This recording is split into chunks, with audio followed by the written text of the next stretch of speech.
जिया भैया।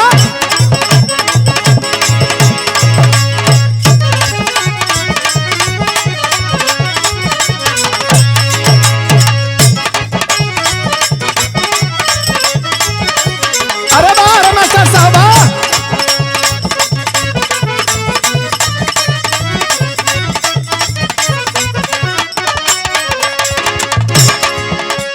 अच्छा मास्टर साहब कोनो गीत बजा दहलन। सावन के महीना बा, रिमझिम पानी बरसत बा। मेहरानू अपना मर्द के आस जो है मोबाइल में फोटो देखे और फोटो पर मेहरानू अपने मर्द के कहे क्या कहे, देखे बिना ये कपल रहल न जाला, राजा जी सूरतिया तोहार हो।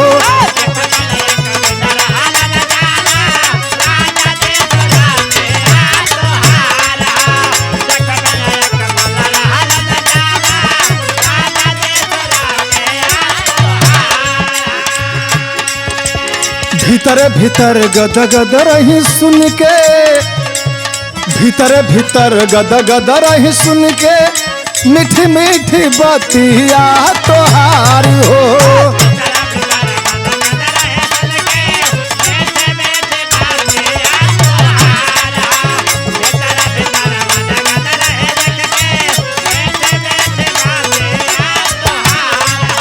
कहे सुनते आवाज जाके झाके, सुनते आवाज जाके झाके, लगीला हम तो कोलिया में है, कौन तो विटामिन बाटे, कौन तो विटामिन बाटे, राजा रौरी बोलिया में है, कौन तो विटामिन बाटे।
अच्छा बाबूजी, हम बिरहा गायक अजय लाल यादव बिहार कैमूर से बहुत दुलार प्यार हर समय हर वक्त आप लोग दिले बानी।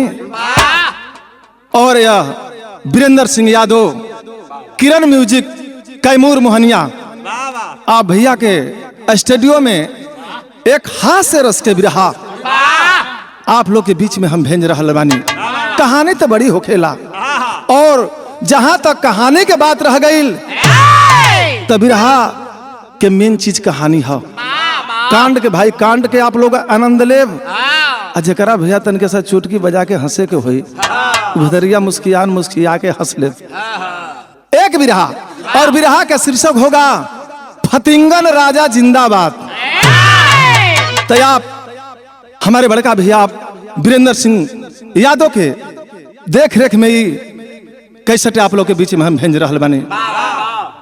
4 लाइन में मास्टर साहब भूमिका के अंदर कहना बा कैसे लाल। नारी करकिसा तब नारी करकिसा, नारी करकिसा मिली जिस पति को, खाना वो पीना पाता, चैन लेती न देती कभी, मर्द को सुख शांति उसको नहीं मिल पाता।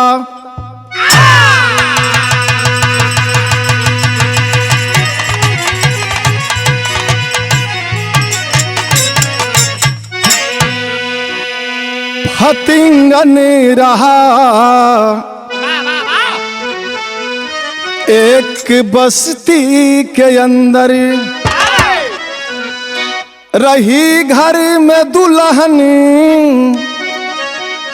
बीए पास थी, गुमराह करती घड़ी हर घड़ी, तो अपना समझती उसे दास थी।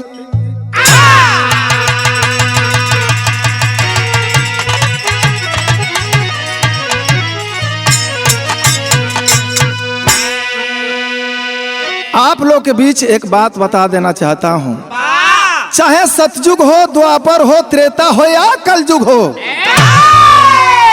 जब जब नारी का कोई जलवा आया है तो हर समय हर वक्त वो अपना जलवा दिखाई है। नरिये के चलते महाभारत भइल। तो ऐसे कवि जी बड़ी सुंदर बात लिखलन। एक देहात के रहे वाला लड़का, जवना लड़का के नाम बा फतिंगन, पढ़े लिखे में तेज ना रहल, भोज चरावत रहे, दूध पिए पहलवान रहल। और ओकर किस्मत संजोग देखा कि ओकर बीए पास मेहरानू से शादी हो गई। माई बाबू बीए पास मेहरानू से शादी कैलन। और जब शादी कैलन हो मास्टर बाबू, तो नारी के ऊपर कवि जी यहाँ एक लाइन कव्वाली के भाव लिखलन। कैसे मास्टर?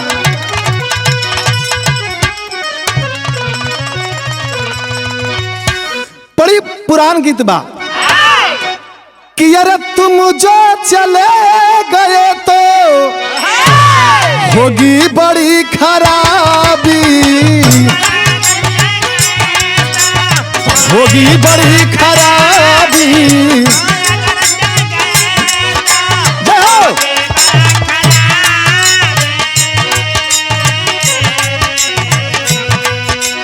तुम जो चले गए तो होगी बड़ी खराबी, तुझे दिल में बंद कर लूं, दरिया में फेंक दूं चाबी। तुझे दिल में बंद कर लूं, दरिया में फेंक दूं चाबी।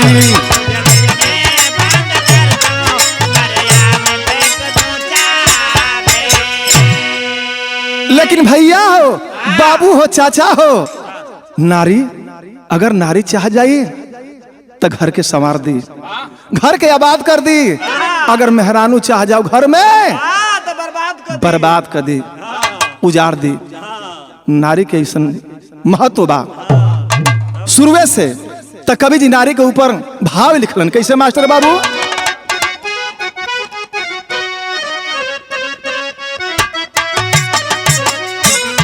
कि अरे नारी अगर वो चाहे तो, नारी अगर वो चाहे तो कर देगी आबादी।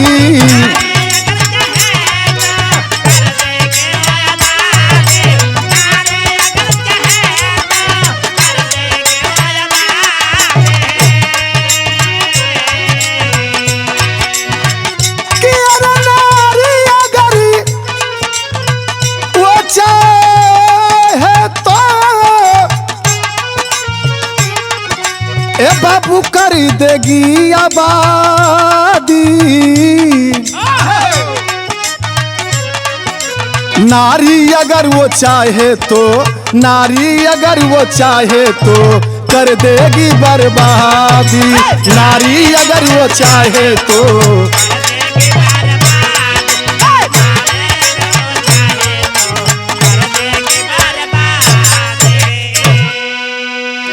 एक जगह से हमार कहानी शुरुआत बा। कैसन कहानी बा आप लोग नजम के भाव में सुनब। कैसे मास्टर?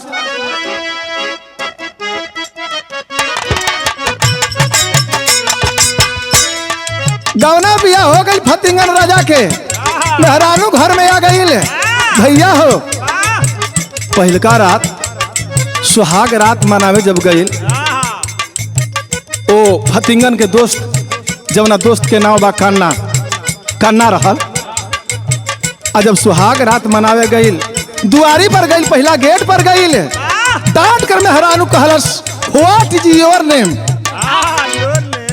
लागल कपार खजुलावे ई का लागल फिलिप सिंह झारे भाई आगे कदम बढ़ौलस फिर कहलस कि व्हाट इज योर नेम। कहने का मतलब कि तुम्हारा क्या नाम है। सही है। फतिंगना लागल सोचे कहलस कि चला बस गाड़ी में थाकल खेदाई आयल बिया एक दिमाग ठीक नहीं खे। एक दिन के बाद में आई जब ठंडा जाई शांत हो जाई तब लौट के चल गई कन्ना से बतौलस।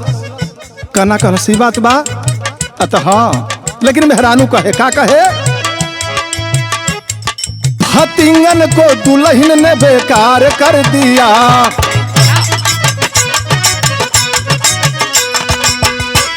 अंग्रेजी हिंदी बोल के लाचार कर दिया। गदहा गवार मूर्खी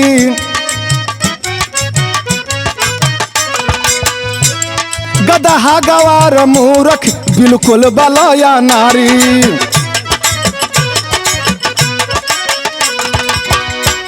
कैसे चलब आइचरी कैसे चलब आइचर कैसे के एलपी गाड़ी।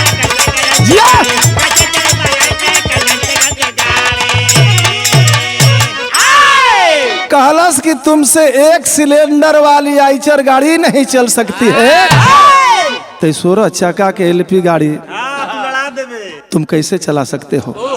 जाओ हमारे जोगे नहीं हो। फतिंगना गइल भाई कन्ना के दोनों संग ही खा पिया संग ही रहा। लागल कन्ना पूछे कि का हो फतिंगन आज मजा पानी मिलल है टीवी देखल है। लागल अपन दुख सुनावे कि ना हो भैया गई नहीं तो गड़ीम लागल है झारे इंग्लिश लागल है बोले हम लौट के चले नहीं आ डांट के कलसिया कि जब कुछ पढ़ लिख के अबे तब तोरा के हम अपन पति मानब। कन्ना बड़ी तेज हो खेलन कहीं देख लो कन्ना कहलस के रही कौन बड़ी की बात बा तू पढ़ हम पढ़ावत है आ जब पढ़ लेबे तो हमार चैलेंज बा कि तोर मेहरानू तोरा सामने बतियेबे ना करिए। कन्ना कहलस का कहलस मास्टर बाबू एक लाइन यहाँ गीत बा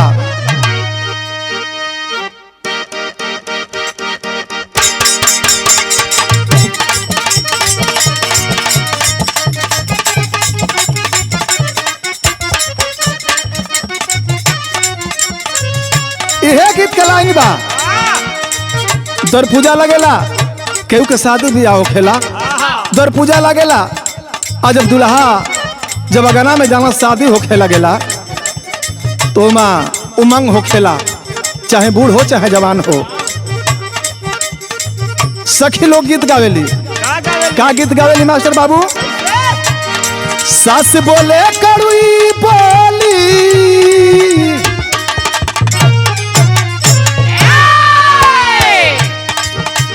सास बोले कड़वी बोली नरदी बोले नरमी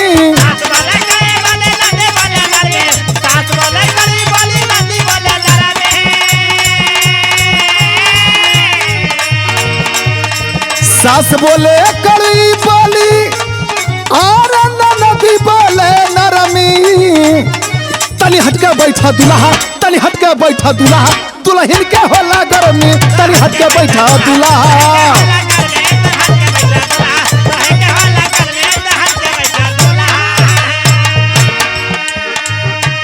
फतिंगना के जिगरी दोस्त कन्ना कहलस है तोरा के हम जैसे जैसे पढ़ावत तनी वैसे ही पढ़। वाह फतिंगना बैठ गई कन्ना लागल पढ़ावे आ कन्ना पढ़ा के ओके सिखावे बतावे का बतावे पढ़ू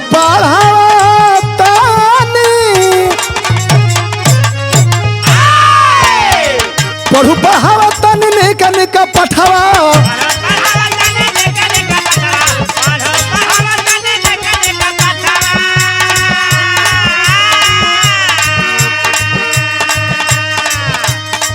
पढ़ू पढ़ावा तानी कनी कपठवा कि तोर मौगी तुहसे कहे कि तोर मौगी तुहसे मिलाई नहीं हथवा कि तोर मौगी तुहसे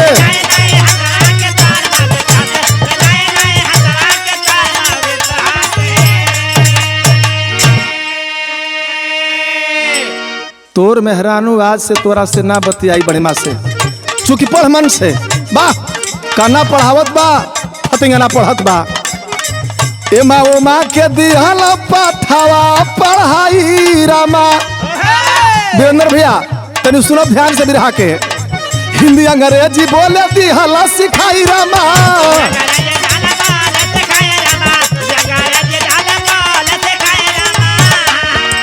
ये पढ़ावे कैट माने बिल्ली, राइट माने चूहा, मैन माने आदमी, ओ मैन माने औरत, एलिफेंट माने हाथी। ऐसे ही लगल पढ़ावे तो फतंगनो बड़ी तेज रहल लगल पढ़े। आ जब पढ़ लेहलस कन्ना से फतिंगना कहलस कि भैया 4-5 दिन हो गए पढ़त पढ़त अब हमके छुट्टी दा हम घरे जाई। फतिंगनो मने मने गुदगुदी दिया आता कल ठीक बा बुझत नहीं तू खुरी आता ले आ जाके तबेर के अपना मेहरानू से बताइहा का जल्दी से जल्दी चली जाओ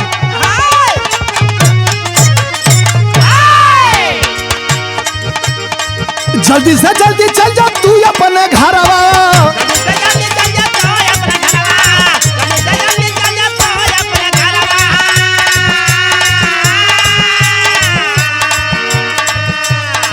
जल्दी से जल्दी चल जा तू अपने घरवा की तोर मौगी तोहसे अरे तोर मौगी तोहसे मिलाई नहीं हथवा की तोर मौगी तोहसे।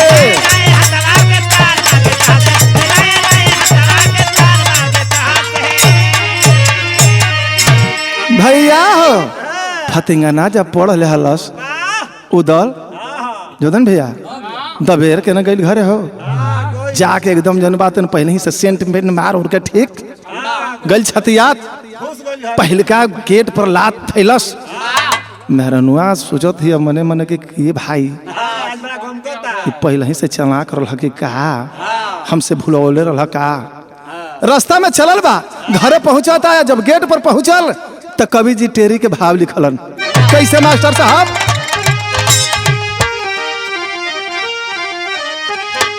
कि अरे मेहरारू हमारे कुछ ना करी कि अरे सुन के तब सुन के चला फतिंगना दिल में खुशियां भारी अरे भारी अरे भारी।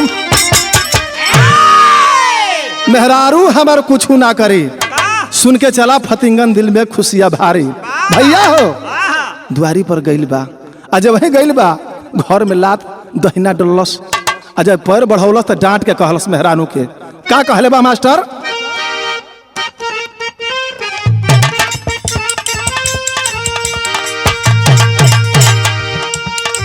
घर पे के बोला फतिंगना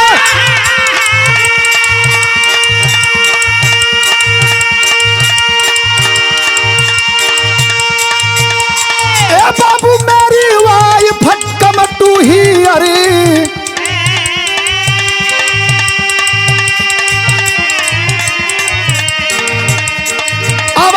सुन के नारी आई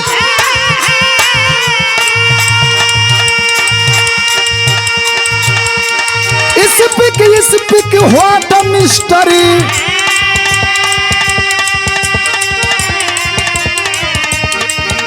अरे डांट कर कहा फतिंगन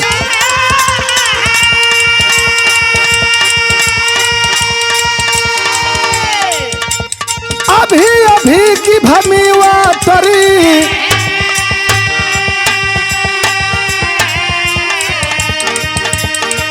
वाटर अभी लाई पति जी वाटर अभी लाई पति जी पी के जल्द चली क्वार्टर बोला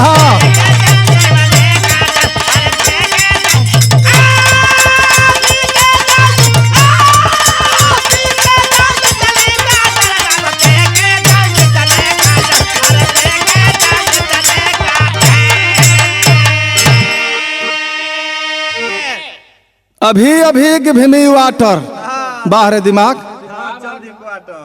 अभी अभी गिव वाटर, मतलब पानी लाओ।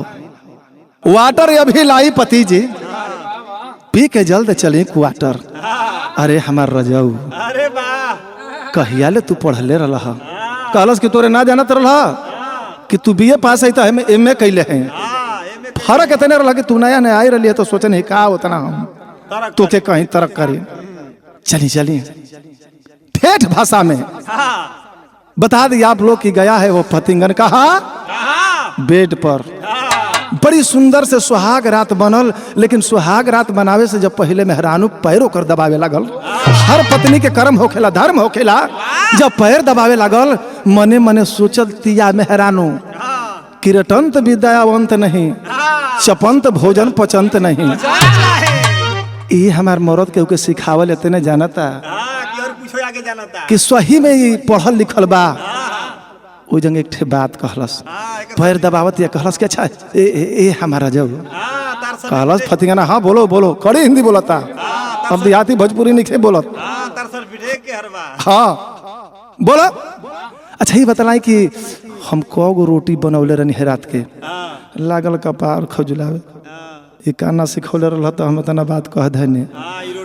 अभी कगो रोटी रात खोनी बनौले बिया, अभी कैसा है बाबू, फिर जानता कि हमार ममिला गड़बड़ हुई। अच्छा तो मने मने सोच के कहलस कि कगो रोटी बनौले हो कभी, अरे 5 गो रोटी बनौले हो कभी, 3 गो खैले हो कभी, आ 2 गो रखले हो कभी सवेरे खातिर। आ संजोग बस वो दिन 5 गो रोटी बनौले रहे। लग गई लोकर जुगाड़ लग गई। कहलस मौगी की हमार सैया पढ़ले नहीं खो, अरे लाल बुझा कौन बालो बा, खूब सबक से पैर और दबावलस।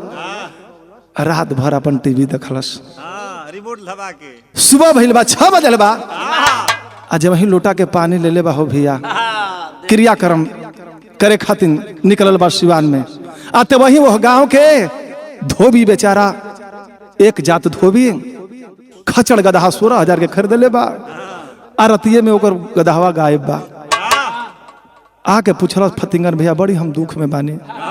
फतिंगना कहलस कि का तू दुख में बाले, आ तो 16,000 के 10-15 दिन भइल हम खचड़ गदहा ले रहनी है, ओइसे हम अपन लादी लेके धोवत करत रहनी है। और रतिये में कोनो चोरा ले ले वाला सन कि भुला गेल बा।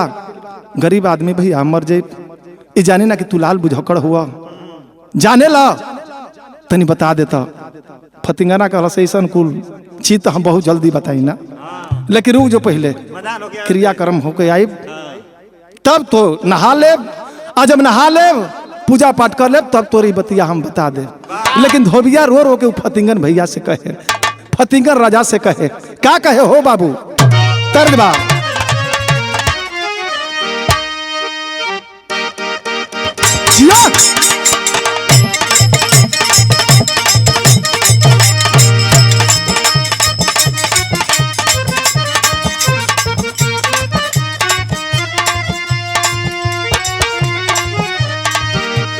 सुधीर बाबू आज धुन गवाता, चल चल चल तोर माई से कहत ने अहा बोला मुआ सान के अचरे में सतुआ सान के। पहले धुन तरज रहल, पहले के गीत रहल कैसे, सपनों का तू है राजा,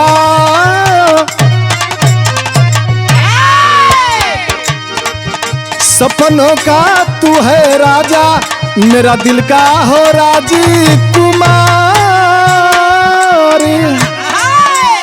जोधन भैया गीतिया से सुंदर कवि जी बिरहा में भाव लिखलन। धोबिया कहलस, क्या कहले बा, धोबिया बोला है आके सुन भैया फतिंगन हमार, सुन भैया फतिंगन हमार।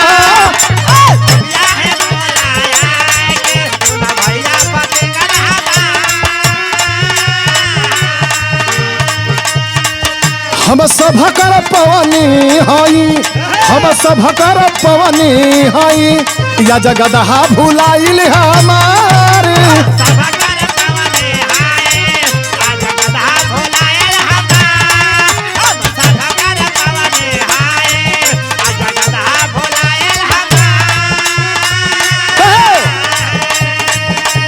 पगहा तोरा के भागल बा ससुरा, हसुआ से दागल बा चुतारा, अरे जल्दी से मंत्र लगा,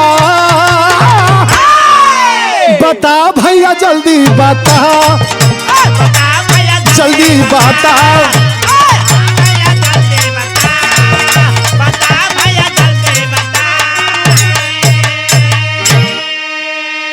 इहो बात बता दहलस कि भैया आधा पगहा खूंटा में बा, आधा पगहा ओकरा गोड़ में बा। आ एगो निशानी जान जा कि हमार गदहा के चुत्तर पर हंसुआ से दागल बा। गोल दागल ह।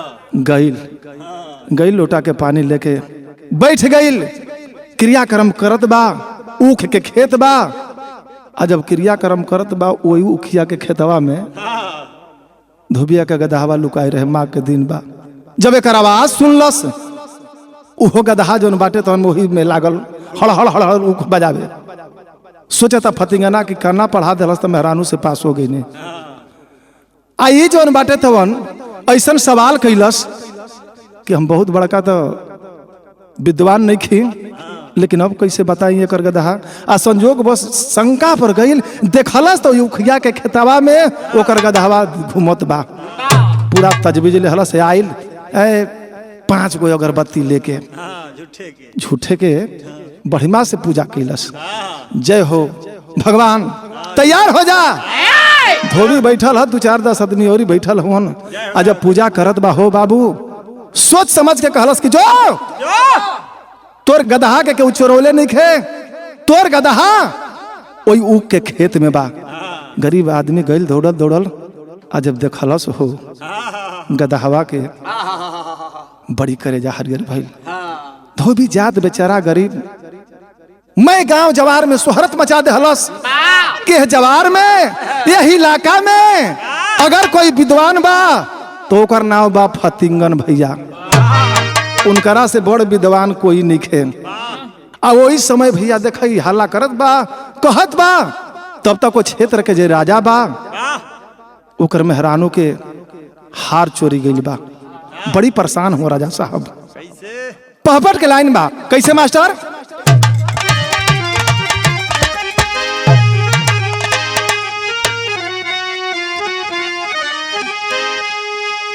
धोबिया दहलस भारी स्वर मचाई घूम के गौआ में, ये पंच धोबिया भारी स्वर मचाई घूम के गौआ में, फतिंगन छिपल भेद बताई घूम के गौआ में।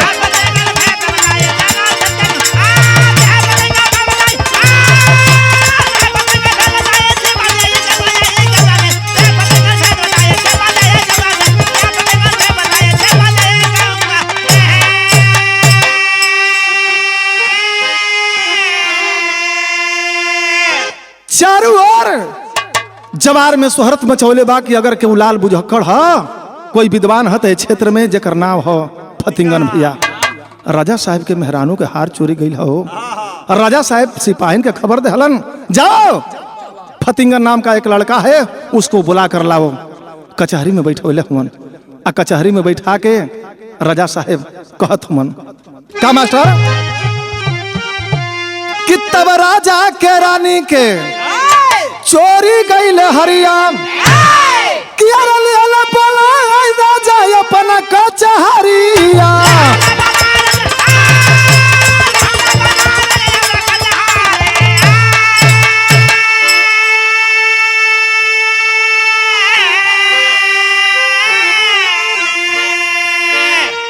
तब सही सही तू दिया भेद बताई घूम के गौआ में, अन्ना तक परी हो गारावा में, फसरिया घूम के गौआ में। बुलौलन कचहरी में राजा साहब बैठौले हुन। कहला ना फतिंगन कान खोलकर सुन लो, तुम ज्ञानी हो, तुम सब कुछ जानते हो। मुड़ी गुड़ले बा नीचे, कहलस राजा साहब के सामने बोलत ना बा। राजा साहब कहलन कि हमारे मेहरानू के हार चोरी गई हा, तो के बतावे के कि हार के ले ले हा, नहीं तो कचहरी में तोहर फांसी हो जाई, तू मर जीब। रोत बा फतिंगना, फिर भाई कहत बा कि काना पढ़ौलस तो मेहरानू के सामने पास हो गई नहीं। मुड़ी गोतले बा ऊपर निखे करत, गईनी मैदान होखे, ओई ऊ के खेत में देखनी धोबिया के गदहा के तो बता देहनी अपन पोजीशन बनावे खातिर। आइयो बड़ी हमारे धर संकट में जिंदगी बा कि राजा साहब के मेहरानू के हार ले ले बा, अगर ना बताई तो सही में राजा फांसी पर लटका दे।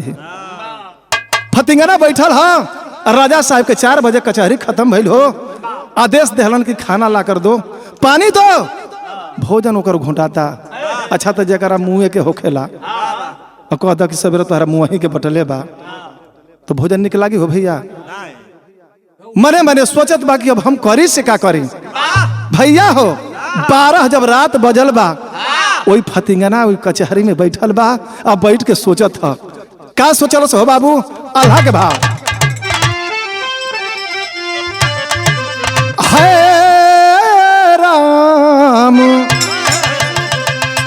नहीं तागरवा में लगी हाँ फसरिया बाबू।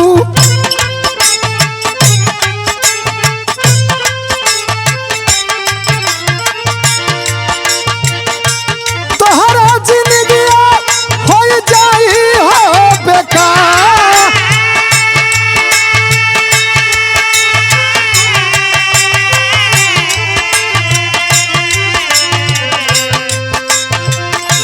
या जब हरा जेलवा में, अजब हरा जेलवा में कैला गुननवा बबुआ।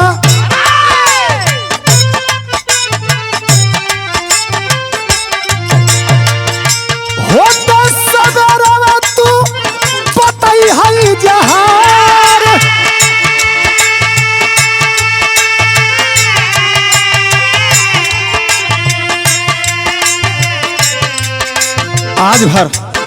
आज भर सोचला, सुबह हुई 8 बजे हम कचहरी लगाइब, जब कचहरी हमार लागी वही समय बताई हा कि हमार मेहरानू के हार के ले हम। जब 12 से 1 बजल बा, फतिंगना के नींदो नहीं आवत बा, और वही कचहरी में बैठ के कहत बा कि बाहर निधिया, इन निधिये आ जाई हम सुत जैती। एक दादी मोर निधियो नहीं खयावत। ठेठ भाषा में कहे के मतलब कि निधिया निधिया कह के वो गाड़ी दे कि निधिया आ जाती, हम सुत जैती। सवेरे राजा के मुँह यहाँ चाहे जिया हाँ। तब कवि जी भाव लिखलन, कहना बा कैसे मास्टर आवा बदल के।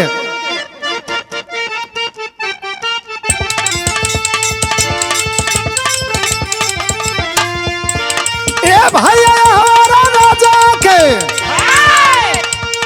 ए हमारा राजा के दासी रहलिया का निधिया।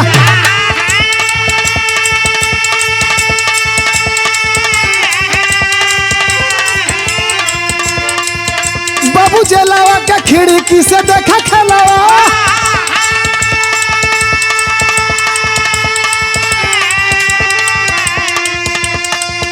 यारे कहला फतिंगना हराम दिया निधिया।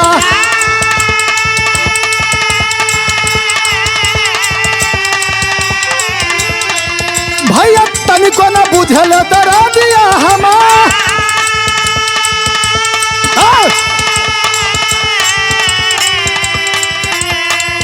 अरे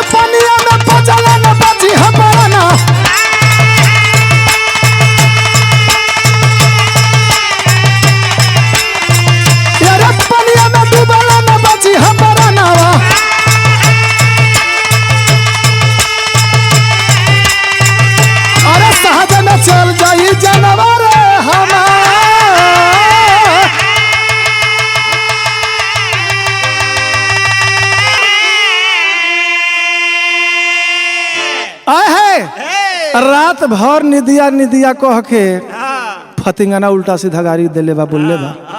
निदिया ओई महल के खिड़की से देखत बिया कि बड़ी लाल बुझकड़ बा, हाँ, ये हमार नाम जान गो। जान गइल बा।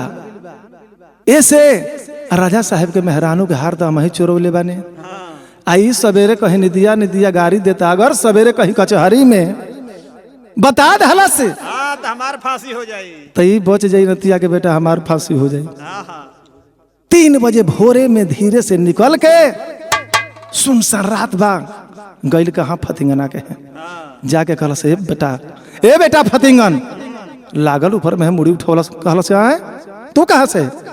ए बच्चा रात भर तू गाड़ी देले वाला आ देखो हमारा डर लागल है कि सवेरे तू अगर नाव धो देहला तो ए जब तोहरा के छोड़ दी हमारा के मुआ दी। हाँ, सारा बाल बच्चा खैले बिना मर्जी है। ऐसे राजा साहब के मेहरानू के हार रानी के हार हम ही चोरवले हैं। फतिंगाना कहलस कि ना जानता रही कि हम लाल बुझकड़ हैं। हाँ, सवेरवा तोहरे कॉलहू में पेरवा के मुंहवा देते हाँ, झूठे के गैस वाला। तू बुझते नहीं खू कहाँ बा? कोनियावा वाला घर में ओई सुराही में उहार के रख ले बाने। जल्दी भाग पट देने बता के निदिया चलैल महल में। अब तो 5 बजे नींद टूटल बा निकहे देहाती मर्द नहा धो के एकदम पूजा पाठ करता गई अगरबत्ती धरा के।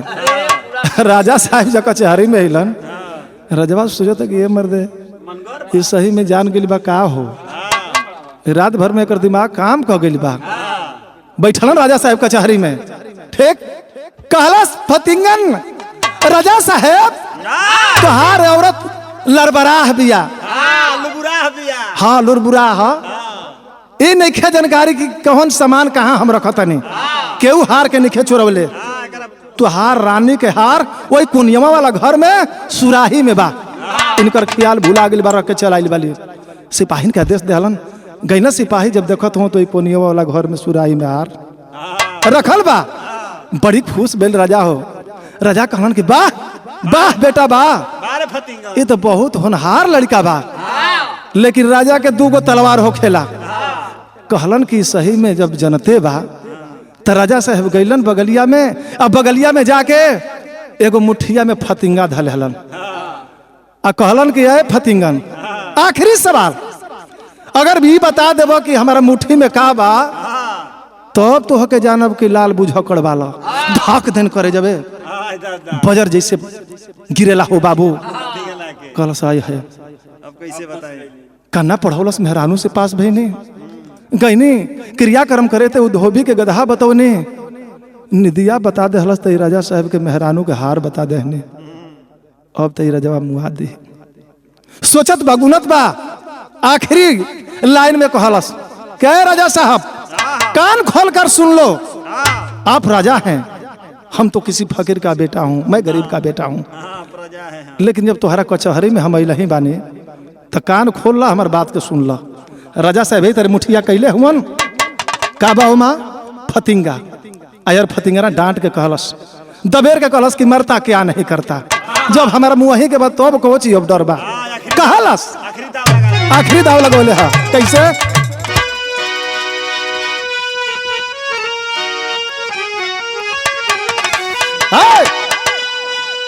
फसल बा फतिंगा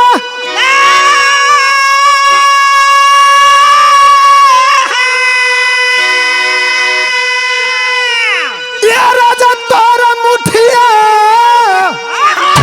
मैं आई के मारा चाहे छोड़ा राजा तब मारा चाहे छोड़ा राजा बोले बिना खाई के मारा चाहे छोड़ा राजा।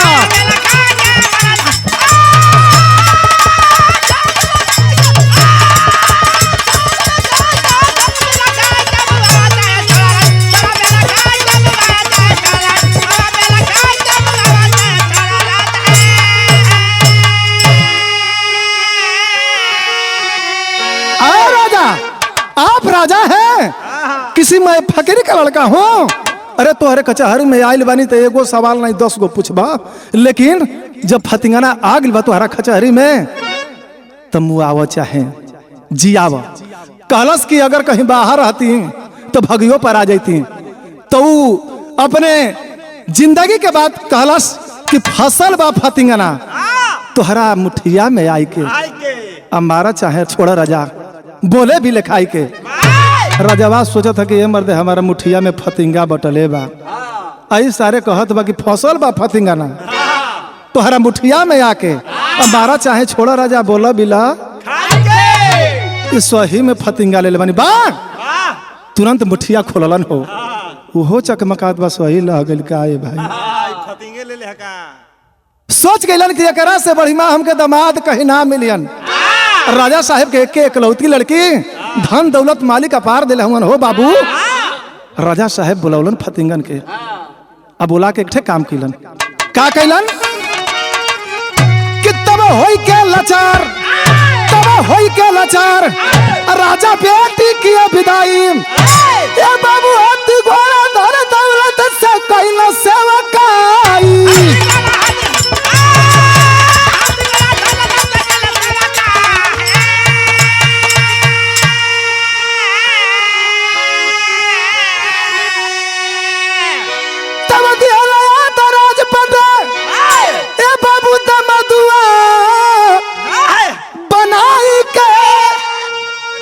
चाहे छोड़ा राजा तब मारा चाहे छोड़ा राजा बोला बिला खाई के मारा चाहे छोड़ा राजा